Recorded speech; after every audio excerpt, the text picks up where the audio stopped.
Hello, hello, hello. Welcome to Kernels of Truth, brought to you by Progress Kentucky.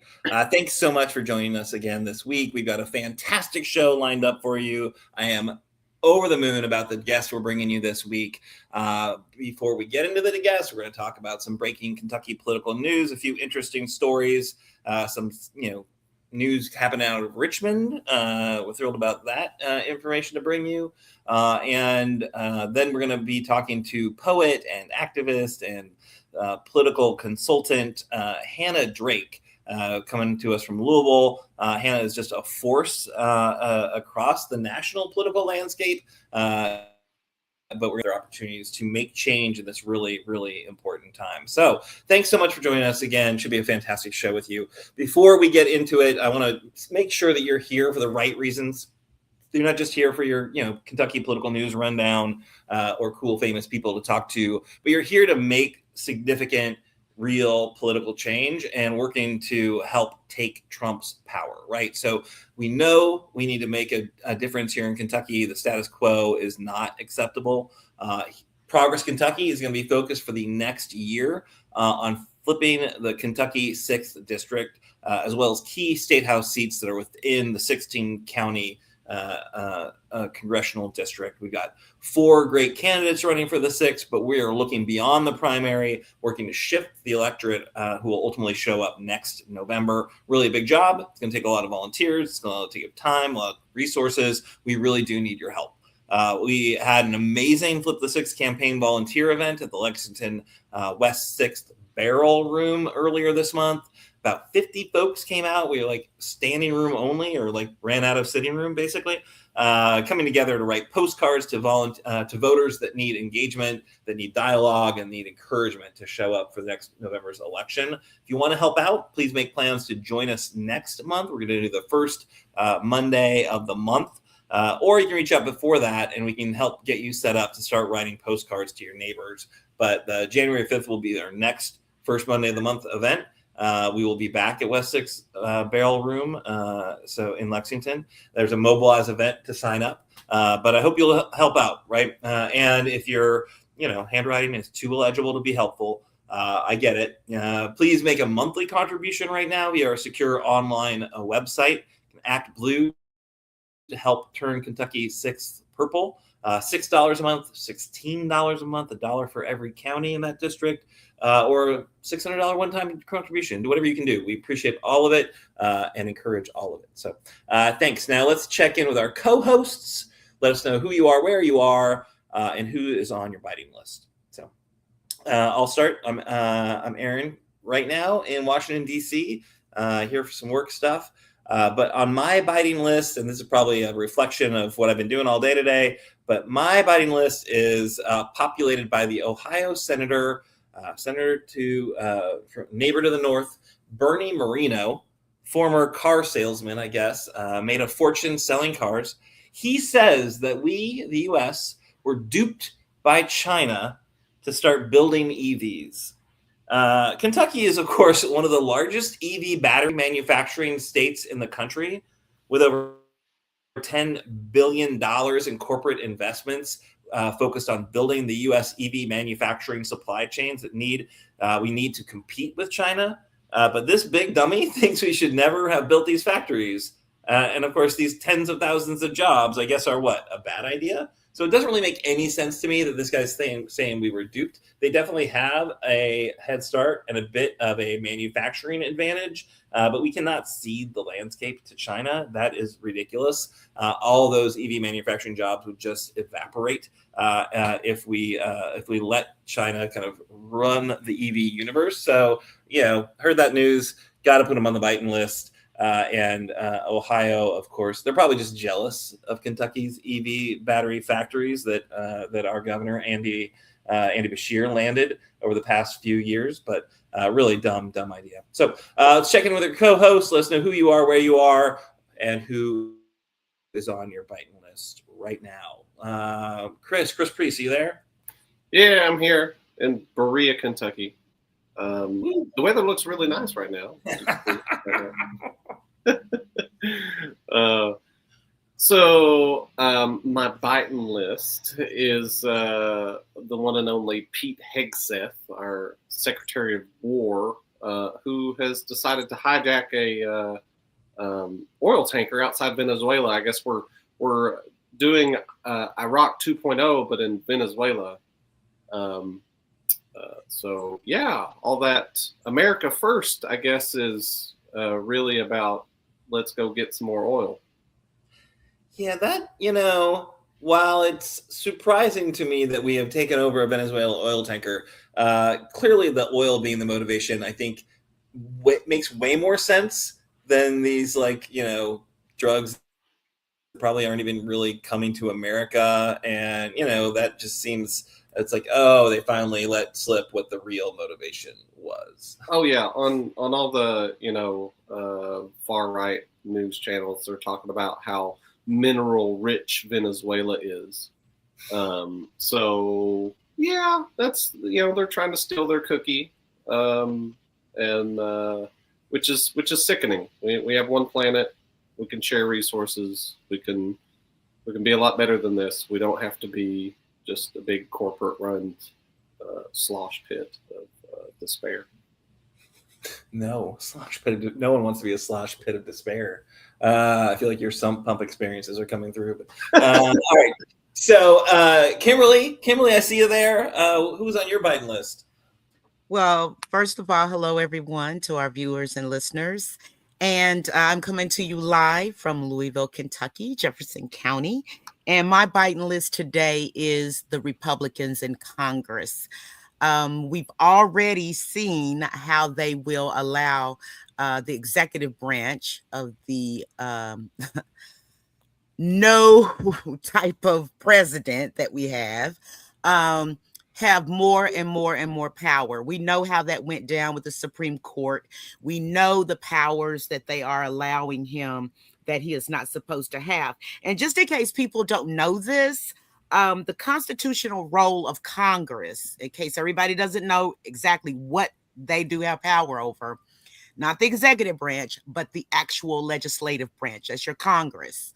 They have a constitutional role to their power to appropriate funds, to declare war, levy taxes, and also you can include tariffs in there. So everyone knows basically what's been going on and how our so-called president has exceeded his powers, and they attempt to allow him to do this. There are a few Republicans at this point that are giving a little nudge, but really with him, you're going to have to push him off the cliff, so to speak.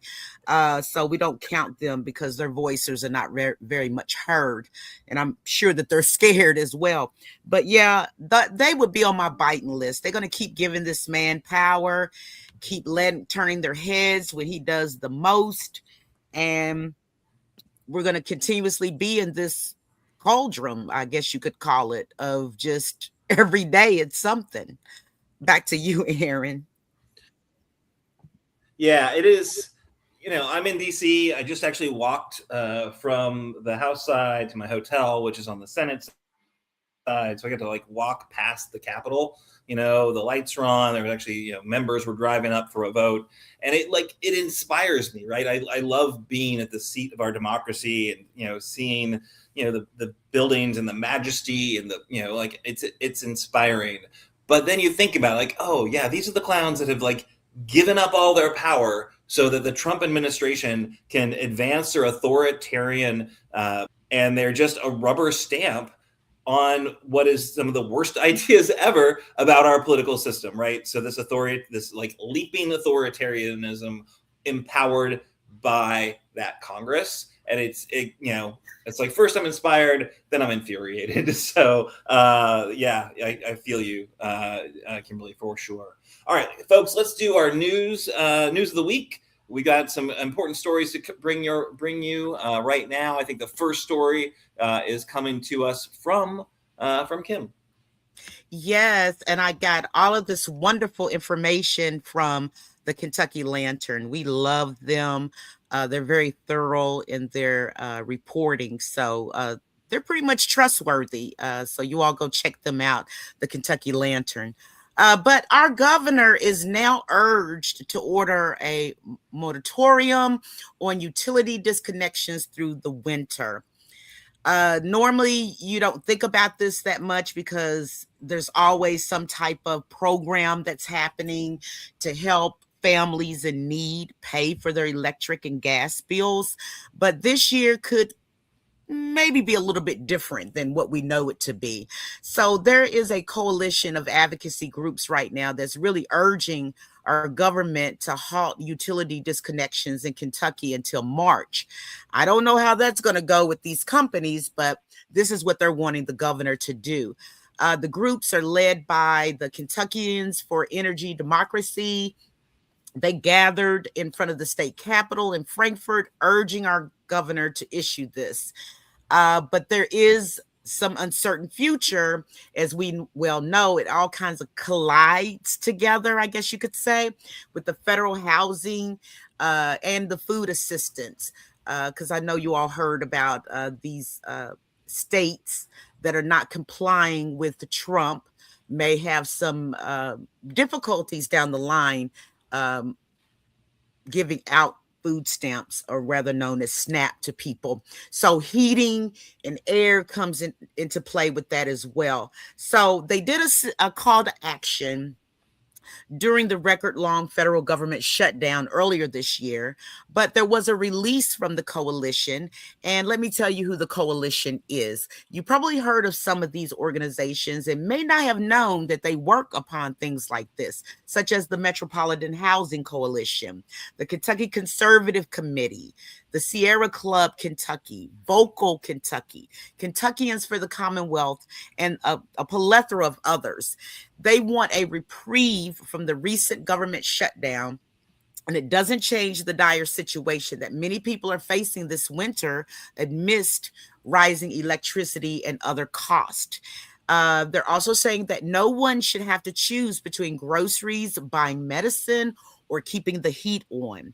Yet, Kentucky continues to have no statewide utility disconnection policy for extreme weather conditions.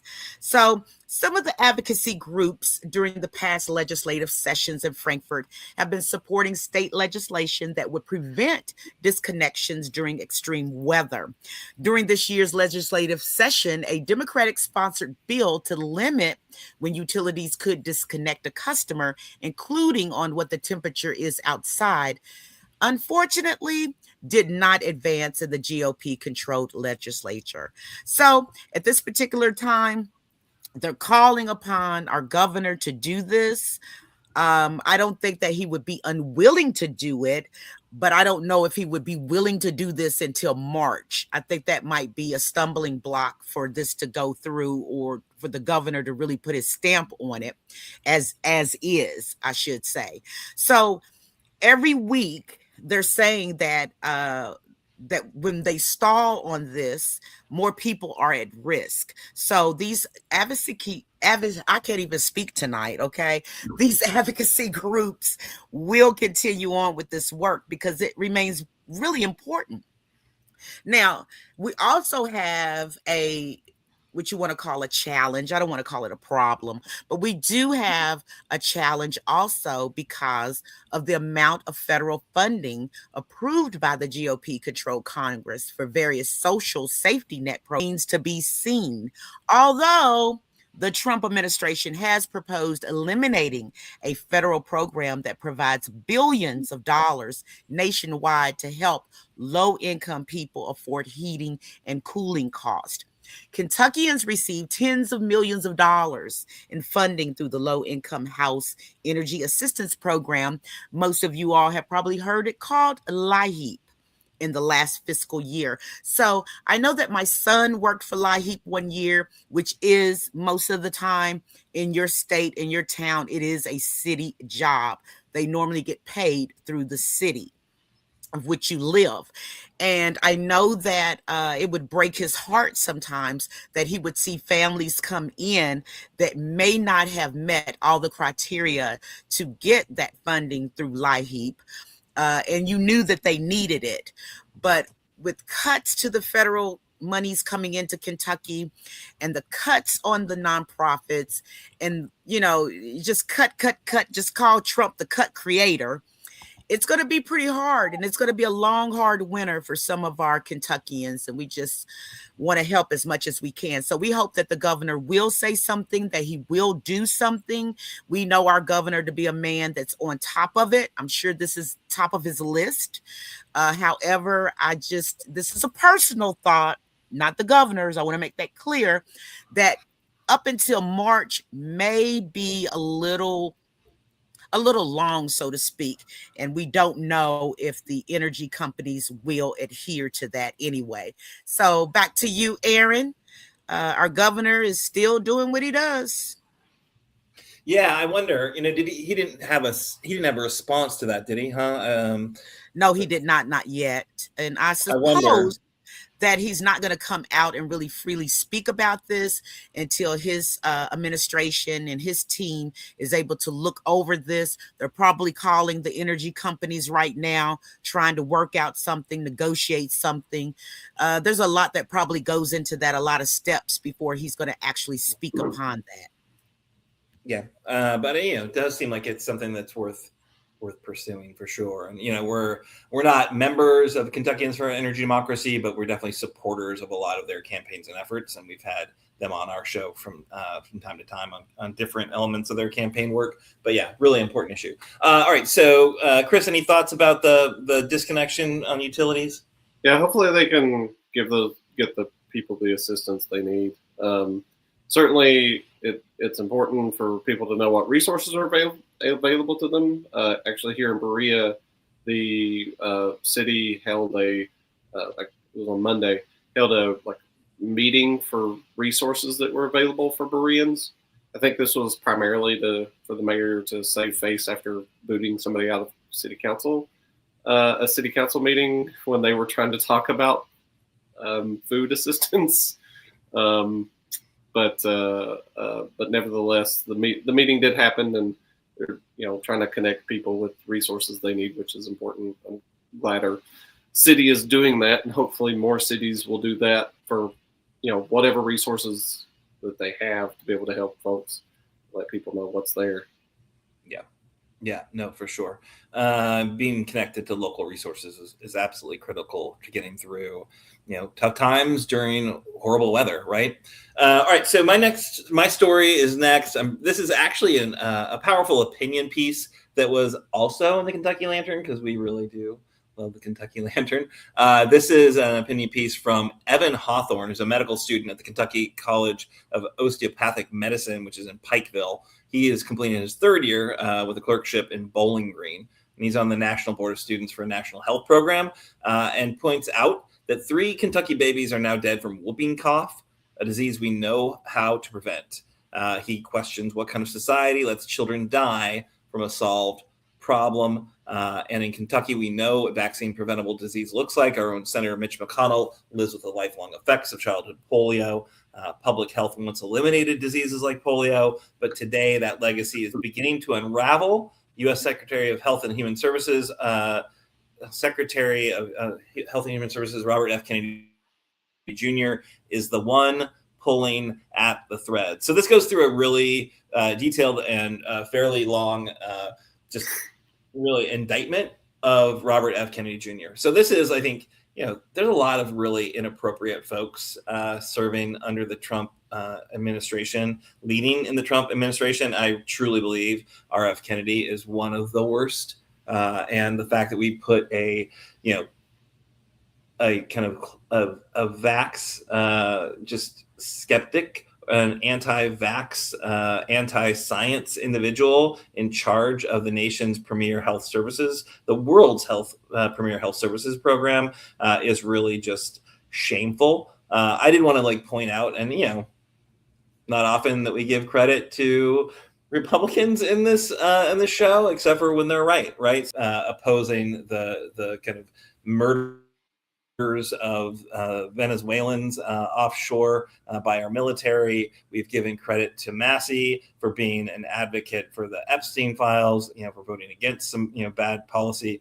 Mitch McConnell was the only Republican senator to vote against RFK Jr. being health secretary, right? So even dummy Senator Bill Cassidy from RFK Jr. that he would maintain the Centers for Disease Control Advisory Committee on Immunization Practices, quote, without changes, which, he promptly lied about, right? Kennedy lied to Bill Cassidy to get his vote, and then went on and fired all the folks on that advisory committee and put his own anti-vaxxers in charge of the vaccine schedule, basically. And it's just outrageous. So in Kentucky, we've had 566 pertussis or whooping cough cases this year. The most recent death reported as a statistic, but that baby had a name, a story, a family. Paul Herring means telling the truth. Whooping cough is deadly to infants. Vaccines in pregnancy and early childhood are how we keep them alive. So it really is just shameful what's happening right now. There's a lot of recklessness happening.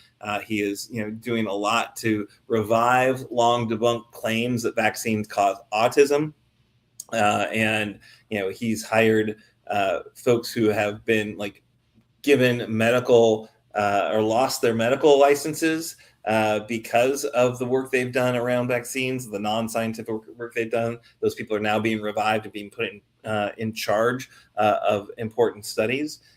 We've had 17 outbreaks of measles across the United States, worst in recent memory. We've had 2 outbreaks in Kentucky. During these measles resurgences, Kennedy promoted vitamin A as a treatment. Shortly after he did that, Texas doctors were treating children for vitamin A toxicity and liver damage because people followed his recommendations, non-scientific recommendations. So again, it's just shameful. RFK Jr. has broken his promises to senators. He's undermined science. He's jeopardized the health of millions. And Kentucky's McConnell put it plainly during his confirmation, quote, "I will not condone the relitigation of proven cures. Neither will millions of Americans who credit their survival and quality of life to scientific miracles." The question now this doctor poses is whether we will allow a 4th Kentucky infant to die from a preventable disease. I think people should read it. Doesn't really get at what we do about it, right? And I think McConnell said it during this confirmation. Millions of Americans will not condone this activity, but apparently we are, because he's still in charge, right? So, I think this is an issue that we really do need to see more accountability, and we need to see a change. We need to see a change in leadership before this agency is completely hollowed out and quacks are in charge of everything. So I don't know. Chris, Kimberly, thoughts about what's happening with the Department of Health and Human Services? I actually think that Mitch McConnell voted against him because we have to remember that Mitch McConnell, as a child, he had polio. So someone like him would be the poster child to stand up to the establishment, I'll call it, when it comes to vaccinations and things like that, because he did have a brief period of time that was very gruesome for him, having polio. For sure. No, absolutely. Having that first-hand personal connection, for sure. The only thing Chris, the only thing that I think at this point is that we as Americans, our FDA doesn't ban a lot of additives that are put into our foods as it is in other countries. That's why we are the most obese, the most in diabetes, the most in mental illness. There was an old saying back in the day, "Let thy food be thy medicine." I think we need to start getting back to how we eat, because we see right now medicines and vaccines may be a thing of the past, and we got to do what we got to do, and it's already here on the earth. Yeah, and I think that stuff is kind of why that Maha, Robert Kennedy Jr. is good on diet stuff. He himself, I think, eats really weird and has weird practices. But that idea of whole food and getting away from processed food and additives and things like that. Yeah, everyone's yeah, that's good. We should do that for sure. but we should also keep using vaccines, right? It's like the kind of common sense stuff that he supports kind of is confronted by the crazy stuff that he's doing. Look, we're gonna have to be like, sneaking around because they bringing it in from, France or something, the vaccines, and we're gonna have to get with the dealer, to get a vaccine. I mean, it seems like it could go that way. When RFK Jr. first got in, the farming community was really kind of buzzing that he might bring in Joe Salatin and some other very well-known like regenerative farming folks, and actually set agriculture on a correction course away from big ag. And nope, it has went the opposite direction. Because I'm sure that big ag went and shoved some money in Trump's pockets, and Trump said, "No, you're gonna support whoever's line in my pocket, and not doing the actual good regenerative agriculture stuff that we need, which is one of the things that my wife is really prominent about doing as we venture into this farming life." Yeah, you are the proud new owners of a farm, so that's exciting. Are you going to get any of this bailout? There's a new Trump farm bailout that I heard about. You probably have to have a minimum of like $1 million income or something to get. To get that. I don't know. Chris, we know you already got that money. Quit being stingy. Yeah. Okay? Yeah. All right, so we should keep going because we've got we got an amazing guest we got to get to, and we have a couple stories we want to hear coming to us from your neck of the woods, Chris. Yeah, so Madison County has some news. So one of our prominent Republican representatives, Deanna Gordon, put her hat in the ring for the 6th district and has now rescinded that hat. And she said, "When I entered the congressional race, it was because I believe strongly in fighting for Kentucky values and helping move our country forward," in a press release. But over the past several weeks, it has become clear to me that my work in Frankfort isn't finished.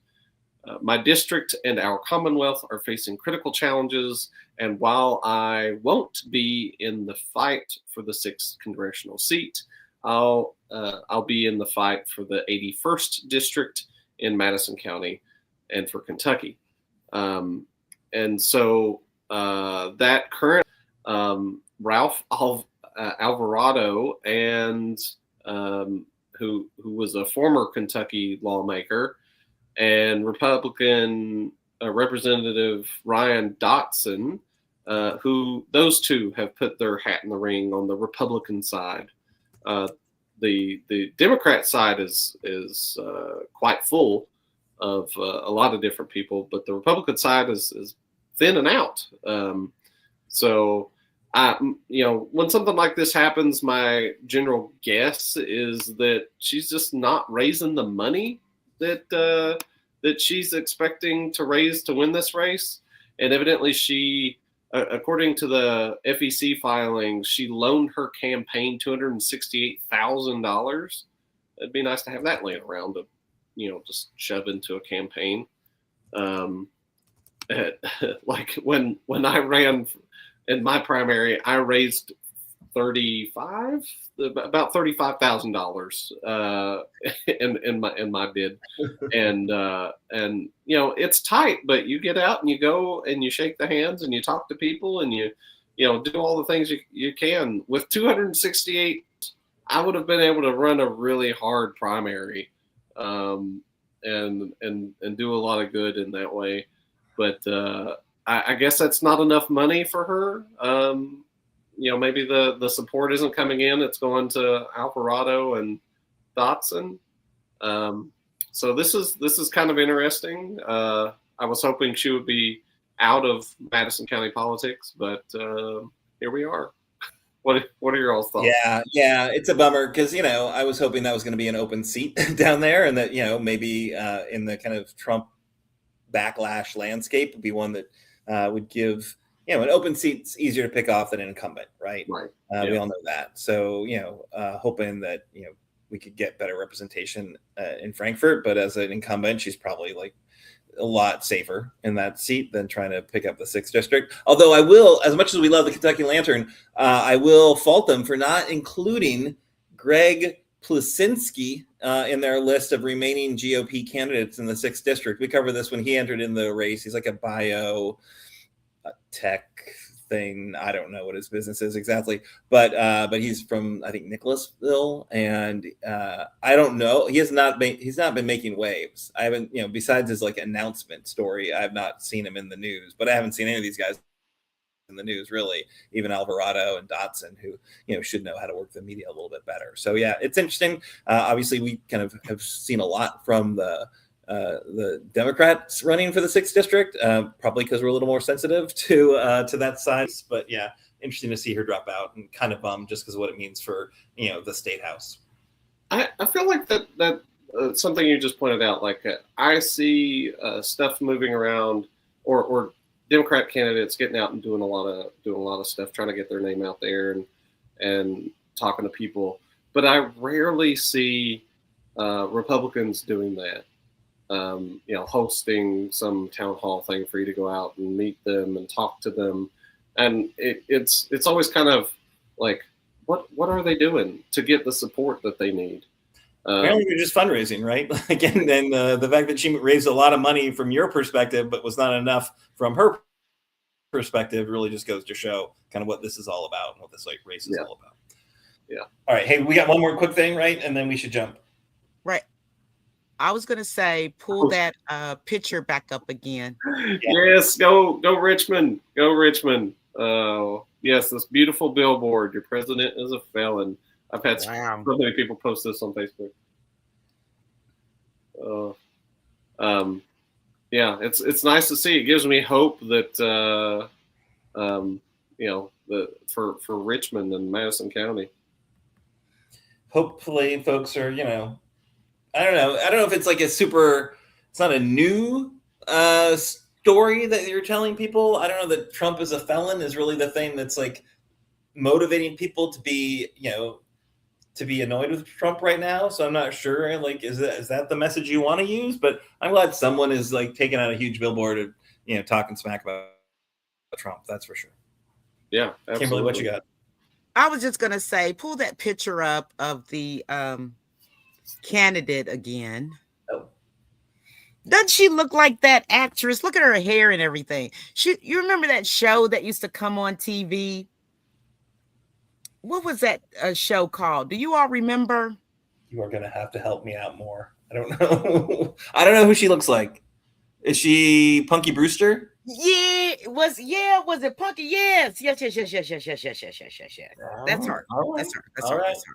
Thank you, Aaron, for coming up with that. All right, we should definitely get to our guest at this point. If we're talking about Punky Brewster, I think it's time to move on. All right, so this is a big thrill. I want to thank Kimberly for kind of making it happen. But Hannah Drake is a activist. She is a political strategist, and we are thrilled that she is our guest on this week's Kernels of Truth. Hannah, welcome to the show. Thank you for having me. I'm happy to be here. Oh, no, absolutely. And, you play a big role kind of in the universe, I feel like. You do a lot. I was kind of recently reminded of some of your important work because I saw a video of you speaking at, I think, one of Louisville's No Kings rallies, I believe. Uh-huh. Super powerful, really challenging words that really want to make me bring you on the show. We've been working in coalition to support the Lexington rallies, helping lead the October No Kings event.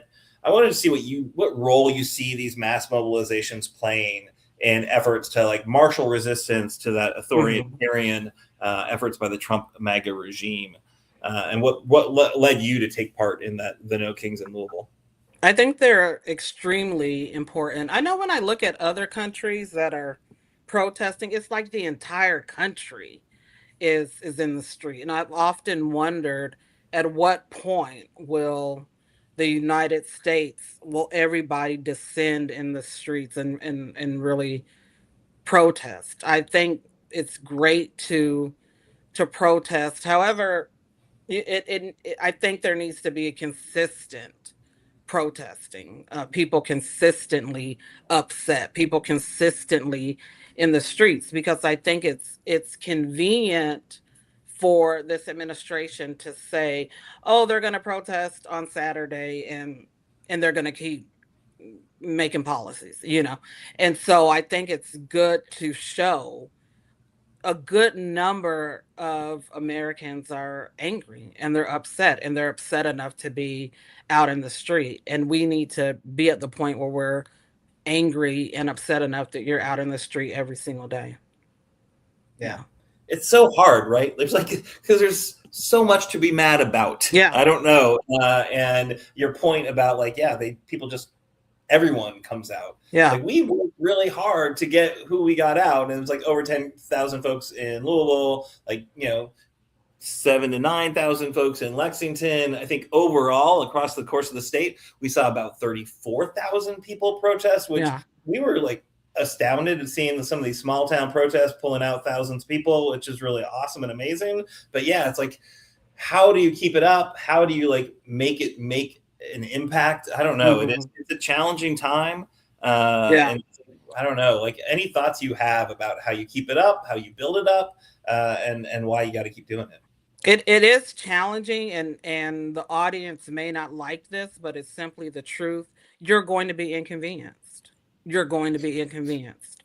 It's every day. It is every day in the street protesting, and you're going to be inconvenienced. When people think about like the Montgomery bus boycott, that wasn't like we're gonna not ride the bus on the weekends, right? That was every day for hundreds of days consecutively, and they were inconvenienced. Some of them had to walk miles to work, and then you had to walk home, and you were inconvenienced. And so I think some of us were comfortable, and this is not a dig at the protest, because I was there and I fully support the protest. I'm just saying, keep protesting. If you did it Saturday, do it Sunday too. And if you did it Sunday, go back out there Monday and do it every day. The bus boycott would not have been successful if they said we're just not going to ride the bus on Fridays once a month or once every 3 months. Then nobody cares. But if they say we're going to impact you financially, because really we know what it boils down to with the bus, it was impacting a lot of people financially every single day, and we're going to keep doing it. It's going to be relentless, because the Trump administration is relentless. It's every day. Every day you wake up, it's something different. Every day you wake up, it's a new executive order. Every day you wake up, it's a new city with the National Guard. Every day that you wake up, it's some new policy. It's relentless. So you have to match that energy. And you don't match that energy once a month. And this is no dig. Again, I support the protest. I was there, and whenever they call me, I try to come out to speak. But it has to be, you have to be as relentless as this administration is. Yeah, that makes a lot of sense. And the inconvenience piece of it, right? It's like that Montgomery bus boycott, like, it was not, it was like real. Like, they had to set up alternative transit for people, basically, right? Because people needed the bus to get to where they needed to go. So some people could walk more or whatever, but that's through their own community organizing, right? They're like mutual aid kind of that they had to set up, right? Because it was truly, at the end of the day, that was an economic protest, right? Removing that money from that system that relied on those Black riders, right? People forget about that. I think that's a really important point. Hey, so Kim, I think you got a question for Hannah.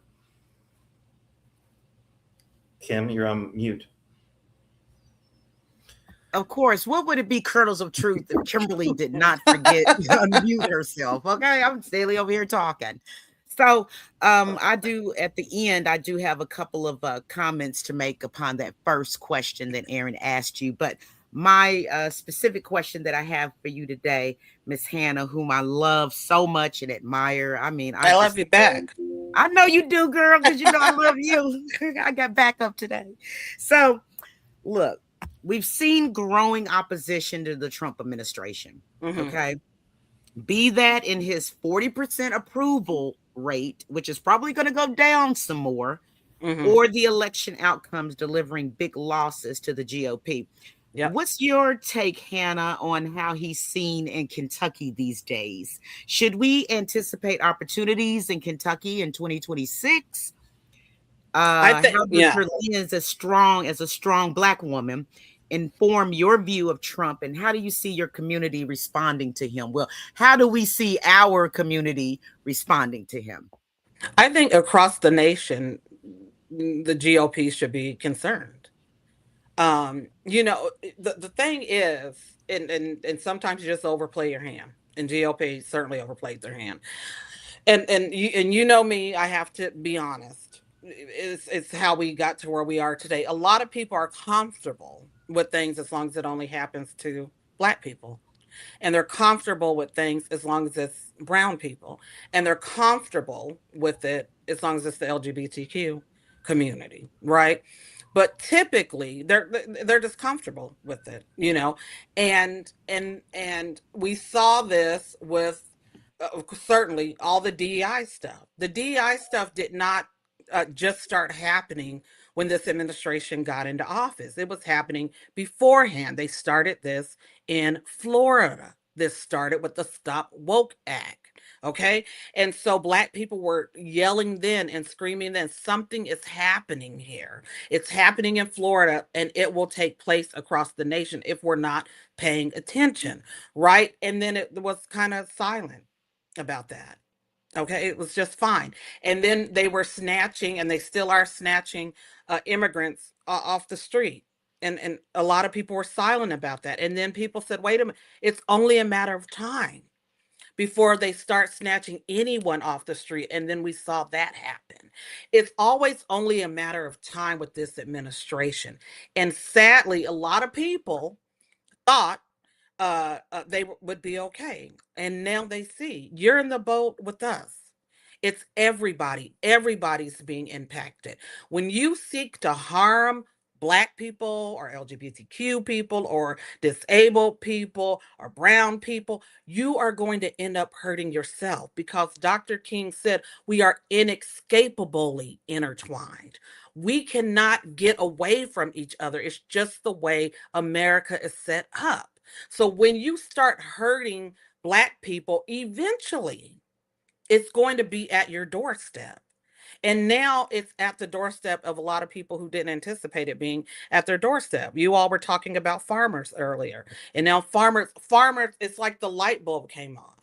And oh, wait a minute, you do like handouts, right? You do like getting assistance from the government, because that's what's happening now, and that's what's been happening. But a lot of farmers voted for Donald Trump. Why? Because it wasn't impacting them. And now they see. Now you've lost your farm. Now you can't sell your crops to China. Now you've been impacted. So now you're concerned. What I need people to do is be concerned before the entire plane is on fire. Be concerned when you start seeing the smoke. Don't start being concerned when the flames are engulfing us. Because perhaps, if we had been concerned and we stuck to it, we were concerned in 2020 because that was real cute. We had our little signs. We could take a little Instagram pic, and I'm protesting against racism. And look at me, I'm out here on Instagram, and I'm gonna make a TikTok. And that was cute for 2020. And then it's every day that you need to fight against injustice. It's every day, because, like I said, racism doesn't sleep. And then Biden won, and people thought, oh, I can get back to going to brunch again. No, no. Because, yes, Biden did win, but the real winner of that election, which I tried to tell people, was racism. That was the real winner. And those people didn't go home and say, oh, well, we lost and we're just going to sip tea and eat crumpets. No, they organized, they planned. They told us the plan. They literally handed us the plan. They said, here's Project 2025. And many of us couldn't even bother to read it. And now we want to act shocked and surprised. The smoke has been here. And so yeah, I think there will be some people upset. And they will upset the GOP because it's at your door. It's at your door now. So you have to fight. You understand what we've been saying for decades. This is not new. So for the Black community, none of this is new. None of us are waking up like, oh my God, America, how did we get here? America has always been here. The foundation of America is death, destruction, racism, chaos. So what are we pretending for? This is at the foundation of America. Can we be better? Can we be great? We can. This is not the road to greatness.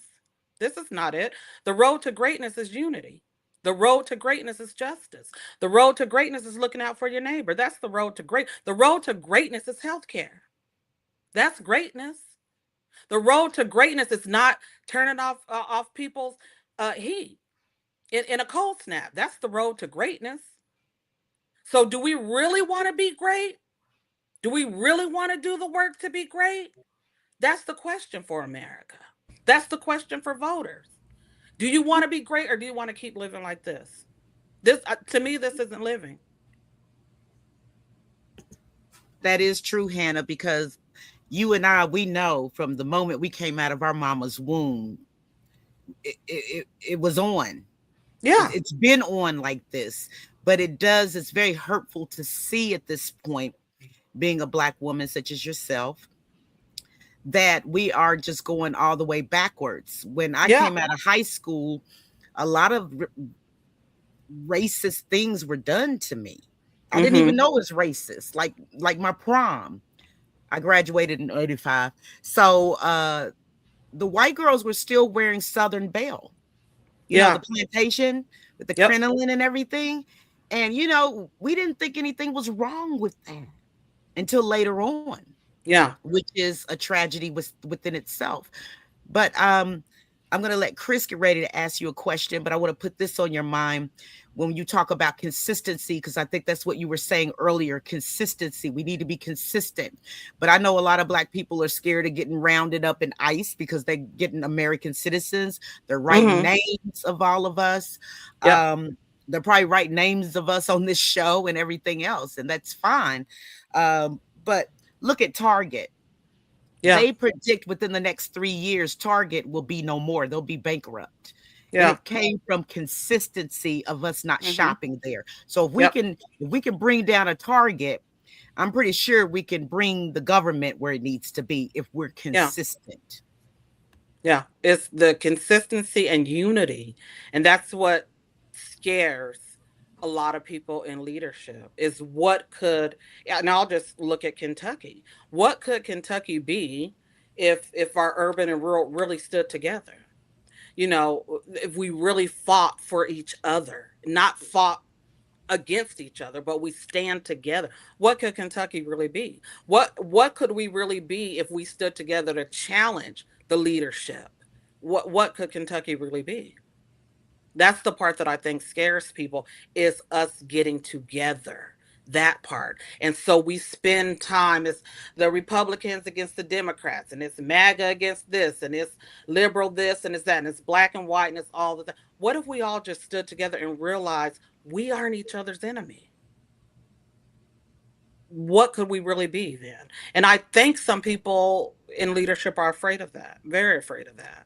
Very afraid of us finally saying, wait a minute, all of us are getting screwed here. All of us are hurting. All of us are struggling to pay our bills. All of us are getting hit at the grocery store. All of us are looking at our healthcare thinking, oh God, how much is this going to go up? And the sad part about it is pain and suffering levels the playing field, because all of us are getting hit. And if you haven't gotten hit yet, just keep living. Keep living. It'll be at your doorstep. Right. You make so many wonderful points, and thank you for being on the show with us. Thank you. And you're right. We have to be united. because our opposition is united. It's the United Corporations of America against the rest of us. And to kind of jump to a slight aside here, as we try to come together and try to pick new leaders in the midterms and stuff, we've got a Senate seat up for grabs. Thankfully, Mitch McConnell is finally stepping aside, and the Democrat side for this seat is pretty full, and we just got a new person jumping in who's ran for the seat before, Charles Booker. Mm-hmm. And I'm curious about your thoughts about how you think the primary will shake out, and then further down on for the general. I think right now of course, Kentucky is not New York, and this is not a Senate race, but we saw the upset in New York, what happened. But New York is, highly progressive, and I knew that they would vote for the mayor-elect Mamdani. I knew that just because of how New Yorkers tend to vote and think. But I don't think anyone should be comfortable because of everything that has happened in this nation, because of so many people suffering, that I don't think Republicans should be comfortable. I don't think anybody, if you're running for the seat and you're a Democrat, you certainly shouldn't think, oh, I've got this in the bag. I think every vote needs to be earned. I don't think there should just be, especially amongst Democrats, because it's always been like this expectation that Black people are just going to vote for the Democrat candidate. I don't think it should be that way. You should have to earn somebody's vote. What do you have to offer the people of Kentucky? So whether it's Charles, or it's Rep. Stevenson, or whoever may be in the seat, I think every seat is fully up for grabs. I really do, in this climate. If the climate was not this way, I may not feel that way. But I think we are getting to the point of suffering, and for some people, the point of no return, that they will vote for anyone if they're talking about helping them out of this madness that we're in. Yeah. You were talking about we will be inconvenienced to go out and protest every day, which we should be, absolutely. Yeah. But I find it interesting thinking about that, and also thinking about, we are already so inconvenienced in so many ways, whether it be healthcare, like, look, people spend hundreds of dollars a month for healthcare that they never use because they're worried about having to spend thousands of dollars if they use it. I've been in that position, and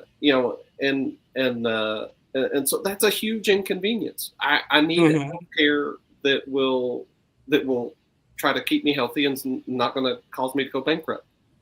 And we've got food that is more of a food-like product, causing people to be sick. And instead of real wholesome food that nourishes people, but we seemingly don't notice a lot of that stuff, and just kind of put blinders on and then keep going. And I'm just curious of how much of that suffering do you think we need to get to as a nation before going out and protesting every day is going to happen? Yeah, and I've said this before, and the unfortunate reality is that it's gonna have to hurt for some people until they believe that what's happening in this nation is happening. It's not going to feel good. um you are going to be heavily inconvenienced, and like someone said earlier about mutual aid, and you may not have all the money, and you may not have the food on your plate that you want to eat, and you may have to sacrifice this, and you're going to have to share that. It's just the reality of what's going to have to take place if we want change in America. If we don't want change in America, we can just keep doing what we're doing, but it will not change. I liken this. I told people, uh, if you have a leak in your house, a water leak in your house, the very first thing that you need to do is go shut off the water. You can't just go patch it up every other day and say, I'm just going to let the water keep running. Right. It will only get worse. What we're seeing happening in America will only get worse until the people, we the people, stand together and say that's enough. That's what's going to have to happen, and it's just not going to feel good. It's not. And anything that some of us have lost, the only thing that I can guarantee is that you will probably lose more if we are to do what I believe needs to be done in order to change the trajectory of where we're going. It means we're going to have to be inconvenienced. It means we're going to have to lose some of our comforts. That's just the reality. That's just what it is. I wonder, that idea that like, okay, so there's a backlash against Trump because what he's doing is so like horrific and so like obviously horrific, right? But Yeah. then on the other side, you've got like, okay, so does that mean the Democrats are just kind of looking to get back to pre-Trump, which honestly wasn't really awesome, Right. right? Hello. Right. So like, so somebody like Mamdani, I think, who actually had like clear, Yeah. like these are things that I'm going to do that are different than what we've had before, right? It wasn't just a blowback against Trump; it was a vision of something better and something different. Thank right? you. Hallelujah. Thank you. So, Because yeah, I'm sorry. Go ahead. so as you look at this, our Kentucky, and I'm going to try to pin you down a little bit, as you look at our Kentucky political landscape, like, you think there are people who are offering up that like alternative, right? Not just a defender of the status quo, not just in opposition to Trump, but like getting us to better. Is there anyone that's really speaking to you right now? There is no one that is speaking to me right now, but people can speak to me, but it just has not happened yet because I do agree. A lot of people want to get back to like the pre-Trump days. That will not work. And another thing that will not work that I really do not want Democrats to lean into is we are not Trump and that's our strategy. We know what this administration is doing. What do you have to offer the people? People want to afford their housing. People want to afford food. People want to afford healthcare. People want to have a little bit of money to put aside and be able to go on vacation. People want to be able to send their kids to college. What are you offering the people? And it can't just be, I'm not Donald Trump. I don't like Donald Trump. That's not a policy. That's not a strategy. That will not work. You have to give people something in this moment to grab onto so they can have some hope and believe that things can be better in this nation. And just saying I'm anti-Trump and I'm not like Trump isn't enough. That's not going to work. If you're against Trump, what are you for? Tell the people what you're for and how you're going to change their lives for the better. I don't want pre-Trump America. I want a better America. I want America to believe what I believe it can be. That's the America that I want. And it is not pre-Trump America because that was not when America was great. No, it wasn't. Awesome. Kimberly, I got to be respectful of our guest's time. And so, Kimberly, I'm giving you the final question. Okay. 2-part question, real quick. Yep. Okay. Do you believe that the Black Lives Matter movement that happened in 2020 and 2021, do you think that was just a ploy that corporate America used? Because I remember even Estee Lauder, they did a big thing. All the corporations were blacking out their social media and even on the commercials, we believe in Black Lives Matter. And then it seemed like I blinked my eyes and we're getting rid of diversity, equity, and inclusion. So was it because we were out in the streets every day? Remember, we were out in the streets every day. Did we put that pressure on corporate America to have those views, and they try to do more programs for diversity and all of that? And then we stopped being in the streets, like you said. And then they embraced this getting rid of DEI.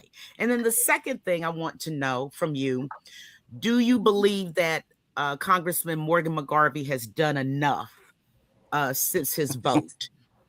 Yeah. The first question, I think, corporations have missions and values and things of that nature. And if DEI and Black Lives Matter and all that is really at the core of who your organization is, the foundation of your organization. You will not be swayed in the wind. Nothing can sway you, right? Target easily swayed. You're not rooted in anything. You did something because that was the thing to do in 2020. That was just what we do. Okay, they're protesting. We see an injustice. We're going to, slap Black Lives Matter on some merch and sell it and whatever the case may be. But it's not rooted in anything. And so it was easily to uproot it, very easy to uproot it because it was not baked into the corporation. When something is baked into the foundation of something, you cannot easily just remove it. So I believe that's what happened, and now we see who was really about that life and who really wasn't. So you have a corporation like Costco, and then you have a corporation like Target. So I'm gonna rock with Costco for now, and I hope that this is rooted in who they are.